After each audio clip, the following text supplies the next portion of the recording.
पूरे दुनिया में हिंदू धर्म एक धर्म ऐसा है, हिंदू संस्कृति एक संस्कृति ऐसी है कि जहां के महिलाओं के बदन पर जो भी आभूषण है वो आभूषण है, खास करके माथे पे बिंदी होती है। अन्य धर्मों में आपको दिखेगी नहीं। हाथ में कंगन होते हैं, पाँव में क्या क्या बोलते हैं उसको हमारे मराठी में, हाँ पैजन नहीं, वो खास करके वो जोड़ा वो होता है, नाक में नथ होती है और गले में मंगलसूत्र होता है। आपने कभी सोचा भी नहीं होगा कि ये सारे के सारे आभूषण, सारे के सारे लक्षण गुलामी के हैं। आर्यों ने इस देश के मूल निवासियों को पर आक्रमण करने के बाद मूल निवासी भारतीयों का पराभव हुआ, उनके मर्दों को मारा गया। आक्रमणकारी आर्यों ने अपने साथ महिलाएं नहीं लाई थी और दुनिया का कोई आक्रमणकारी अपनी महिला साथ में नहीं ले जाता, ये मानवीय इतिहास है। तो मूल निवासी भारतीयों को मारने के बाद उनकी पत्नियों को इन्होंने गुलाम बनाया और मारे हुए पति का लाल खून उसके भाल प्रदेश पर लगाया और कहा कि ये ऐसा ही रहने दो ताकि तू मेरी दासी है, गुलाम है, ये मैं पहचान सकूं। और इसीलिए बिंदी का रंग लाल होता है। अब फैशन के कारण किसी भी तरह की बंदी लगा देती है, वो बात अलग है। ये आक्रमणकारी आर्यों का जो वाहन था वो तो घोड़ा था, ऊंट था। ये घोड़ा और ऊंट अपने देश से नहीं है। मूल निवासी भारतीयों का वाहन था वो बैल था, गाय थी, भैंस थी, इस प्रकार के जानवर थे। और आप अगर गौर से देखें तो ये ऊंट को और घोड़े को कब्जे में रखने के लिए क्या किया जाता है? नाक में नथनी डाली जाती है और उसको एक फिर रस्सी बांध के खूंटे को बांध दिया जाता है। पांव में लोहे का कंगन होता है, उसको रस्सी बांध के खूंटे को बांध दिया जाता है। ये घोड़े को और ऊंट को कब्जे में रखने के लिए जिसका वापर किया गया वही वापर इस महिलाओं को कब्जे में रखने के लिए किया गया है। इस ऊंट और घोड़े के नाक की जो नथनी है इसकी बेसर बन गई, नथ बन गई और इनके नाक में डाल दी। पांव में जो लोहे का वो कड़ा होता था उसको मिनी कर दिया और उसके पांव की उंगली में डाल दिया। अब रही बात मंगलसूत्र की, जरा जोर से आवाज देना, मेरा सवाल बहुत इजी है। मंगल का अर्थ क्या होता है? मंगल का अर्थ शुभ्र होता है, धवल होता है, सफेद, व्हाइट, पवित्र होता है। पवित्र का रंग अगर सफेद होता है, मंगल का रंग अगर सफेद होता है, तो फिर मंगल सूत्र इसका रंग काला कैसे हुआ? जरा सोचिए।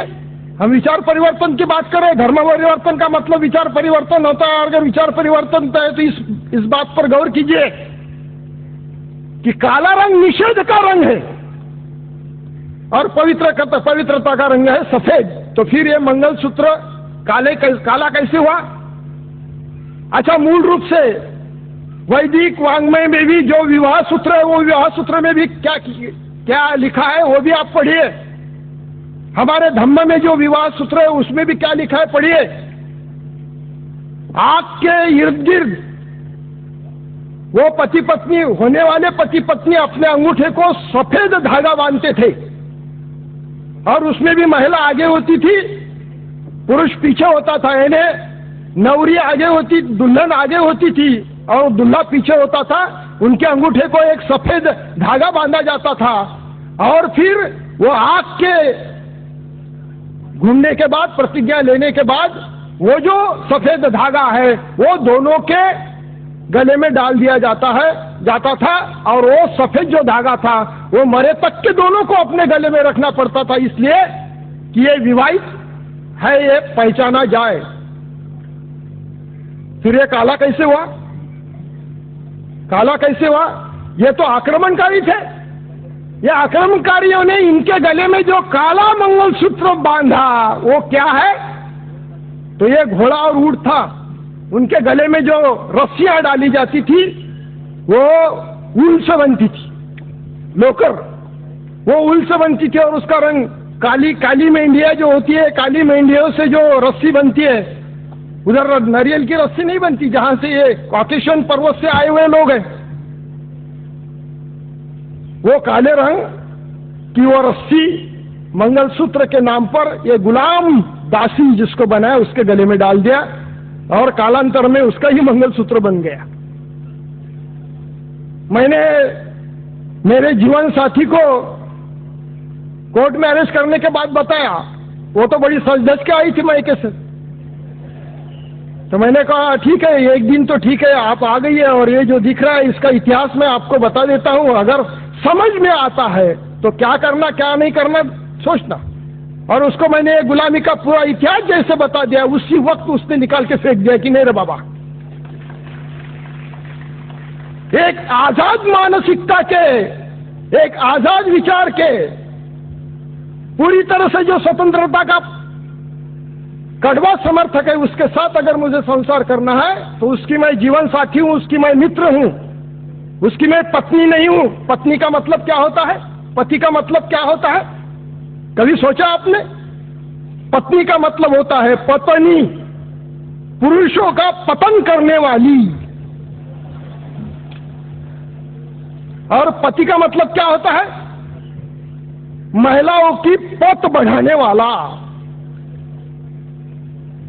शब्दों का निर्माण भी कैसे होता है देखिए आप। इसीलिए मैं कभी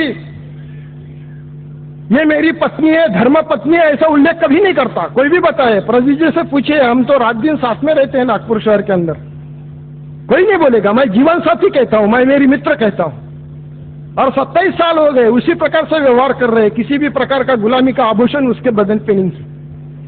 यह धम्म संस्कृति है, यह धम्म संस्कृति है। धम्म संस्कृति ने कहा कि सेल्फ आइडेंटिफिकेशन,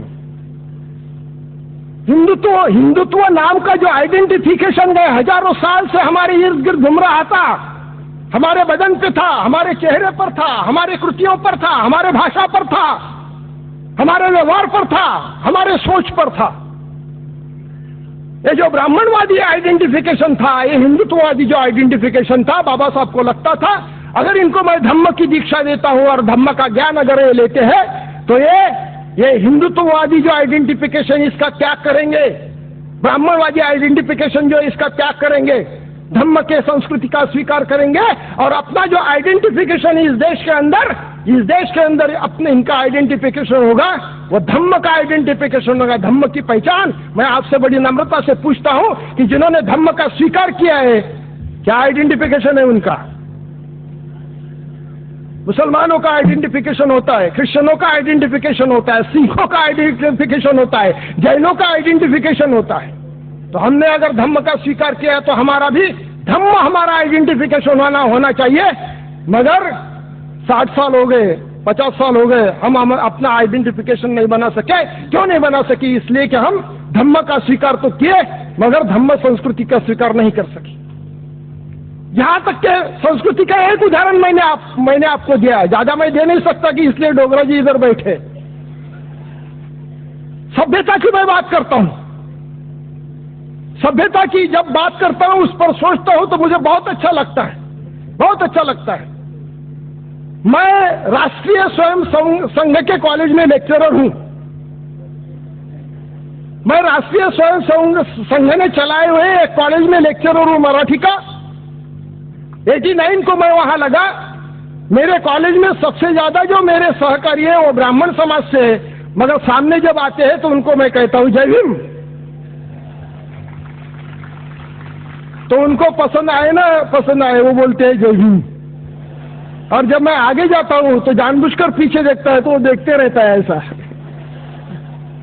क्योंकि उसको मालूम है कि ये जानबूझकर, दैट्स माय आइडेंटिटी, जय भीम इज माय आइडेंटिफिकेशन। धम्म शब्द सभ्यता का आइडेंटिफिकेशन अगर कोई है तो जय भीम है। तो जय भीम अगर धम्म सभ्यता का आइडेंटिफिकेशन है तो हमारे इटिकेट्स एंड मैनर्स की जब बात सभ्यता में आती है तो वो भी धम्म के अनुसार होनी चाहिए। जब भी मैं मेरे किसी तो भी मित्र के साथ बात कर रहा था, धम्म का स्वीकार करते हैं, बाबा साहब आम्बेडकर का जय जयकार करते हैं, मगर अपने बच्चे को अगर स्कूल में भेजने की जब भी बात आती है तो डॉक्टर बाबा साहब आम्बेडकर कॉन्वेंट या बाबा साहब आम्बेडकर विद्यालय या बाबा साहब आम्बेडकर महाविद्यालय में नहीं भेजते। उनको फिर आरएसएस ने चलाया हुआ कॉन्वेंट लगता है या किसी मिशनरी ने चलाया हुआ कॉन्वेंट और स्कूल लगता है। मैं मेरे कई सारे साथियों को पूछते रहता हूं कि आपका बच्चा कहां पढ़ता है? नाम तो बाबा साहब का लेते हो, नाम तो धम्म का लेते हो, बच्चा कहां पढ़ता है? तो आरएसएस के कॉलेज में, आरएसएस के स्कूल में, आरएसएस के कॉन्वेंट में, जहां सरस्वती पूजन होता है, सावित्रीबाई फुले का पूजन नहीं होता। इसलिए कि वो सभ्यता को भी हमने स्वीकार नहीं किया। जहां तक व्यवस्था की बात है, व्यवस्था के धम्म व्यवस्था, डॉक्टर बाबा साहब आम्बेडकर ने हमको जो भारतीय संविधान दिया, उस भारतीय संविधान को जो अभिप्रेत है, वो व्यवस्था के प्राथमिक अवस्था में हम नहीं है। इसीलिए तो बामसेप का गठन हुआ, इसीलिए तो बामसेप काम कर रहा है, ताकि इस भारत में धम्म व्यवस्था प्रस्तापित हो जाए, भारतीय संविधान के अनुसार व्यवस्था प्रस्तापित हो जाए, बहुजनवादी व्यवस्था प्रस्तापित हो जाए। कल भी मैं बात करते वक्त मैंने कहा कि हमको हमारी सोच की पार्श्वभूमि क्या है, ब्राह्मणवादी है कि बहुजनवादी है? हमारे सोच की पार्श्वभूमि जब तक के बदलती नहीं, तब तक के धम्म को अभिप्रेत जो व्यवस्था है, वो व्यवस्था का निर्माण नहीं होता। बाबा साहब को जो अभिप्रेत है, उस व्यवस्था का निर्माण नहीं होता। और ये जब तक के नहीं होगा, बाबा साहब के दिमाग में जो था कि भारत को बौद्धमय करके रखूंगा, तब तक के भारत बौद्धमय नहीं होगा।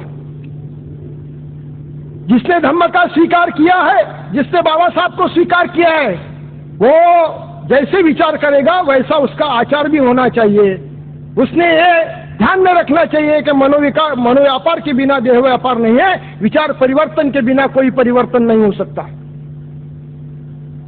बाबा साहब बौद्धमय भारत करने की बात करते थे तो उनके सामने खास करके इस देश की जाति व्यवस्था थी।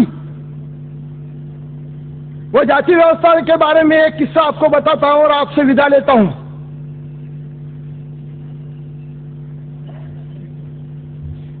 धूप काल के दिन थे, दोपहर का समय था। मैं मेरे एक दोस्त के तरफ गया, जैसे भी अंदर गया, घर में 6 लोग बैठे थे एक हॉल में। माताजी थी, पिता थे उनके, 2 बहनें थी, एक भाई था और एक कोई शख्स था। सारे के सारे गंभीर। मैंने 2 बार जय भीम किया तो भी कोई मेरे से बात नहीं कर रहा। तो मैं मेरे दोस्त के पास जाके बैठा और उसको कहा, यार आई एम वेरी सॉरी, शायद बहुत बुरा हुआ है। तो उसने भी कहा बहुत बुरा हुआ है। तो लगा इसके घर का कोई मर गया है। थोड़ी देर में ऐसे ही बैठे रहा और फिर पूछा कि लाश को नहीं लाया? तो उसने मुझे कहा किसकी लाश? तो मैंने बोला साले इतना बुरा हो गया, दुख की बात है, और फिर से मेरे को मेडिकल में हुआ क्या कुछ? क्योंकि घर में लाश तो दिख नहीं रही थी। नहीं, बोले कोई मरा नहीं है। तो फिर ये गंभीर चेहरे से क्यों बैठे हो? नहीं, बोले बहुत बुरा हुआ। अरे यार, मैंने बोला सुन, बता तो क्या बुरा हुआ?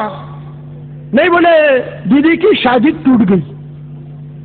हो सकता है कहीं फैमिली में अगर लड़की की शादी टूट जाती है तो मृत्यु के बराबर का दृश्य होता है। तो मैंने बोला कि बेमतलब मैंने सॉरी कह दिया। मैंने बोला क्यों टूट गई? जो लड़का था उसने कोई दहेज वगैरह मांगा? नहीं, बोले हमारी इसमें दहेज नहीं है। बहुत अच्छा लगा। तो मैंने बोला दहेज नहीं है तो वो लड़के का कोई लफड़ा वफड़ा था क्या? जो ध्यान में आ गया बाद में, नहीं पहले वो भी नहीं है। अरे वो ये दहेज नहीं है, लड़के का लफड़ा नहीं है। तो फिर मैंने बोला दीदी का कोई लफड़ा था क्या? यार बोले तू कुछ भी बात करता है। मैंने बोला यार सच बताना, आप क्या था? अरे यार क्या करना, बोले हम बावने बौद्ध है बोले, और वो लाडोने बौद्ध है बोले, और लाडोने को बोले वो बावने की लड़की चलती नहीं। तो मैंने उसको कहा कि यार तुम तो बुद्धिस्ट हो, बौद्ध धम्म का स्वीकार आपने किया? हाँ ना, बोले। तो मैंने बोला बौद्ध धम्म का स्वीकार करने के बाद जाति तो छोड़ो, उपजाति अगर नहीं छोड़ सकते कि काहे को धम्म स्वीकार किया आपने? इसके पहले भी मैंने बात करते वक्त ये कहा कि मैं कुणबी मराठा पाटिल था, अब नहीं हूं।